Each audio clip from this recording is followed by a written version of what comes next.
지난 영상에서 폐소공포증을 동반한 공황장애에 대해 제 경험을 토대로 이야기를 전해드렸습니다. 폐소공포증은 공황장애의 대표적인 증상이면서 낙태된 태아의 영혼이 빙의되었을 때 발현되는 증상이라고 말씀드렸어요.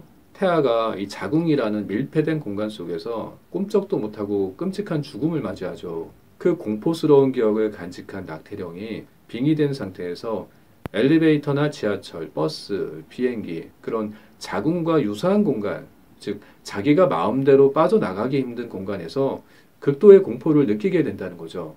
그래서 오늘은 그 두 번째 이야기로 제가 어떤 사람을 상담하다가 저까지 공황 발작을 겪었던 체험담을 소개해 드릴게요.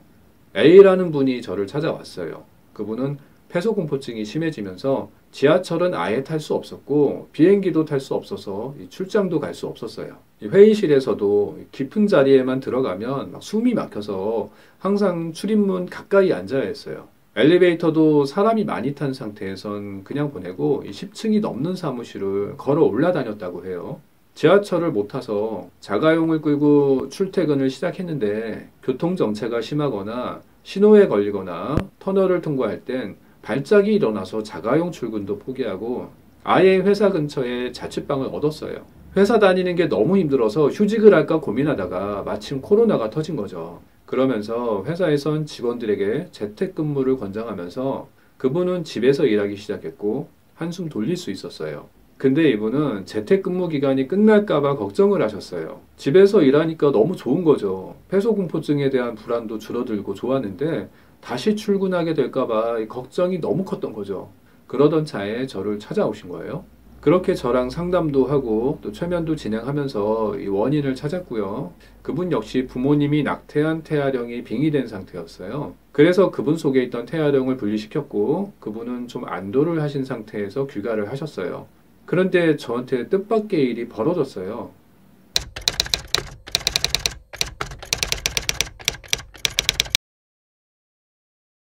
제가 A씨를 집에 보내고 저도 퇴근하려고 지하철역으로 갔어요.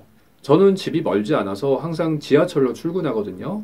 그런데 지하철역 출구에서 계단을 내려가려는 순간 갑자기 온몸에 근육이 마구 긴장되기 시작하면서 심장 박동이 막 빨라지는 거예요. 정말 처음 겪어보는 상태였어요. 저는 워낙 건강 체질이라 일상생활에서 심장 박동이 그렇게 빨라져 본 적이 없어요. 그리고 지하철역 계단을 내려가면서 마치 숨쉬기 힘든 한증막으로 깊이 들어가는 기분이었어요. 그리고 이 머리부터 해서 온몸이 화끈거리는 느낌이 들었어요. 저는 그 순간 바로 알았죠. A씨 안에 있던 낙태령이 저한테 들어왔다는 걸 바로 느꼈어요. 다른 영혼이 제 안에 들어오면 저는 이제는 어느 정도 감각적으로 구분이 갑니다. 온몸에 싸늘한 냉기가 슬금슬금 움직이면서 좀 낯설은 파동 같은 게 느껴지거든요. 저는 제 안에 들어온 영혼이 듣게끔 계속 내 몸에서 나가달라고 반복해서 말했어요. 그런데 안 나가더라고요. 어쨌든 지하철은 타야 되니까 승강장으로 내려갔죠. 그런데 안쪽으로 더 깊이 들어갈수록 숨쉬기가 너무 힘들어지더라고요. 빨리 밖으로 나가고 싶은 마음이 강하게 들었어요. 근데 그 순간 지하철이 승강장에 진입했어요. 그때부터 심장이 더 격렬하게 뛰고 호흡도 더 힘들어졌어요. 그리고 지하철 문이 열려서 타야 하는 순간에는 마치 내가 죽으러 들어가는 기분이 들 정도로 공포감이 들더라고요. 어쨌든 탔어요. 이건 내가 느끼는 공포가 아니라 내 안에 들어온 다른 영혼이 느끼는 공포라는 걸 알고 있으니까 통제를 해보자라는 마음으로 탔거든요. 그리고 지하철을 탄 후에도 계속 나가라고 말을 했는데 이 영혼이 공포를 느끼면서도 계속 내 안에서 안 나가더라고요. 그때 다음 정거장에서 문이 열렸는데 정말 그 순간 뛰쳐나가고 싶었어요. 출발하려고 문이 닫히는 순간에는 한 정거장을 또 어떻게 더 가지? 그런 기분이었고요. 머릿속에는 그저 빨리 내려야 한다는 생각밖에 안 드는 거예요. 저희 동네까지 겨우 5정거장이었고 10분 정도의 시간이었는데 저는 그 10여 분이 지금껏 겪어본 가장 공포스러운 시간이었던 것 같아요. 그래서 저희 동네 역에 내렸을 땐 출구를 향해 나도 모르게 거의 뛰다시피 나가게 되더라고요. 그리고 저희 집 엘리베이터를 타려는 순간까지도 계속 호흡곤란을 일으켰어요. 그래서 저는 집에 바로 들어가지 않고 그 영혼을 계속 설득시켜서 내보낸 뒤에 집에 들어갔어요. 그 후로도 거의 일주일 동안은 지하철 탈 때 겁이 나더라고요. 지금 돌이켜보면 정말 아찔한 순간이었던 것 같고요. 공황장애로 폐소공포증이 있는 분들이 얼마나 극심한 공포와 싸우고 있는지 저는 그 순간 정말 몸소 깨달았습니다. 이건 인지 능력으로 절대 통제할 수 있는 게 아닙니다.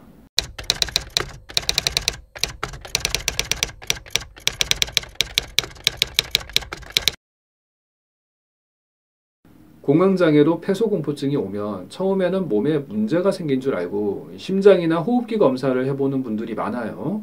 물론 병원에선 대부분 정상이라고 할 거예요. 저 역시 심장이나 호흡기에 전혀 문제가 없던 사람이거든요.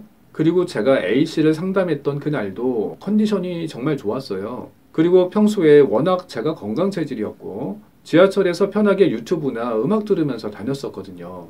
그런 저한테도 A씨의 공황장애를 상담하고 나서 공황발작이 왔어요. 공황장애가 바이러스 전염에 의한 병도 아닌데도 공황발작을 겪었어요. 자, 여러분, 제가 직접 겪었던 것처럼 빙의된 영혼은 때에 따라서 대상을 옮겨 다닙니다. 영혼은 파동 에너지이기 때문에 인체 안에 마음껏 침투할 수 있어요. 제게 찾아왔던 B라는 분이 있었어요. 그분은 자기 형제가 10년 동안 공황장애를 앓았어요. 아무리 노력해도 고쳐지지 않았고 거의 포기하고 살았는데 10년 만에 신기하게도 그 형제의 공황장애가 나았어요. 그래서 B씨는 자기 일처럼 기뻐했대요. 그리고는 얼마 후부터 이유 없이 B씨가 공황장애가 온 거예요. 이 경우엔 형제 안에 있던 낙태령이 B씨에게 옮겨간 거라고 볼 수 있어요. 그리고 C씨라는 분은 자기가 초등학생 시절까지 아버지가 공황장애가 있어서 비행기나 기차 같은 교통수단을 타기 힘들어 했대요. 그런데 아버지는 어느 순간 공황장애가 사라졌는데 C씨가 중학생이 되었을 때 치과에서 갑자기 공황발작이 시작됐다고 합니다. 치과에서 가만히 누워서 마취주사를 이렇게 맞는 순간 발작이 일어났고 부들부들 떨면서 도망쳐 나왔대요. 치과에서 가만히 누워 있어야만 하는 상황은 빙의된 낙태령에겐 정말 죽음의 공포를 불러일으키는 순간입니다. 치과 진료실이라는 밀폐된 공간에 움직이지 못하고 가만히 있어야 하니까 자궁 속에서 꼼짝 못하고 의료진에게 낙태된 순간을 연상시키거든요. 이 경우도 아버지에게 있던 영혼이 C씨에게 옮겨간 경우라고 추측할 수 있습니다.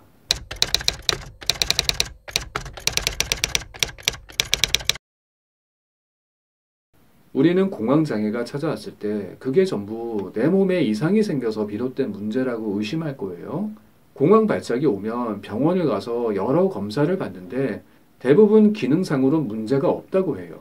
그러면서 중추신경계의 과민 반응으로 생긴 문제다라고 해석하기도 하죠. 이렇게 해석은 있으면서 해답은 없는 게 공황장애를 비롯한 심리질환입니다. 기능상으로는 문제가 없고 멀쩡한데 그럼 왜 중추신경계는 과민 반응을 하는 걸까요? 몸에 문제가 없으면 중추신경계도 잘 돌아가야죠. 그렇지 않나요? 그럼 저 역시 공황장애 A씨를 상담한 후에 지하철에서 제 중추신경계가 우연히 하필 그때 과민 반응을 일으킨 걸까요? 저는 예민한 사람도 아니고 몸도 건강했는데 왜 그런 경험을 했을까요? 이제부터 공황발작이 내 몸의 문제라는 관점을 버리셔야 합니다. 여러분은 충분히 건강합니다. 내 몸에서 벌어진다고 해서 모든 게 나 자신에서 비롯된 문제는 아닙니다. 여러분 안에 숨어 들어온 다른 영혼이 일으키는 별개의 에너지 현상일 수 있습니다. 중추신경계가 과민 반응한다면 왜 과민 반응하는 건지 그 원인이 있어야겠죠. 단지 내 중추신경계가 선천적으로 불량이라서 그런 걸까요? 우리 무의식의 생존 에너지가 이 외부의 신호를 위협 대상으로 받아들일 때 중추신경계는 내 몸이 순간적으로 방어 태세를 취할 수 있게끔 과민 반응을 일으키게 되어 있습니다. 그렇다면 폐소공포증 환자의 몸속엔 지하철과 같은 그런 공간을 위협 대상으로 해석하는 생존 에너지가 존재한다는 거겠죠. 그런데 양자역학에선 모든 에너지가 상호 연결성을 가진다고 합니다. 내 안에 머무는 에너지라고 해서 모두 다 내 고유의 에너지라는 생각을 버리셔야 합니다. 내 에너지가 아닌 다른 에너지가 내 몸에 얼마든지 개입할 수 있습니다. 그게 바로 빙의 현상인 거죠. 특히 낙태령은 모든 상황을 위협 상황으로 기억하고 있습니다. 뱃속에서 안정감을 느꼈던 적이 전혀 없었으니까요.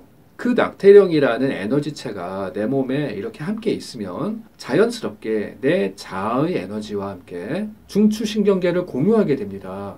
하나의 중추신경계에 명령을 보내는 에너지체는 이 두 개다 보니까 고장난 기계처럼 내 신체 시스템에 혼란이 생기는 거죠. 내 자아의 에너지는 지하철을 전혀 위협 대상으로 느끼지 않더라도 내 안의 낙태령이 지하철을 공포의 대상으로 느끼면 그 위험 신호는 그대로 내 중추신경계에 전달되겠죠. 그리고 내 몸에선 공황 발작이라는 격한 방어작용이 나타나게 되는 거죠.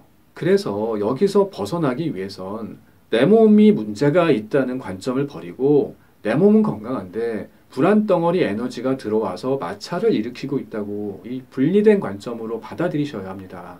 그리고 제가 겪은 에피소드처럼 영혼은 다른 곳으로 옮겨갈 수 있기 때문에 여러분도 충분히 지금의 고통에서 벗어날 수 있습니다. 그 과정을 제가 함께 도와드리겠습니다.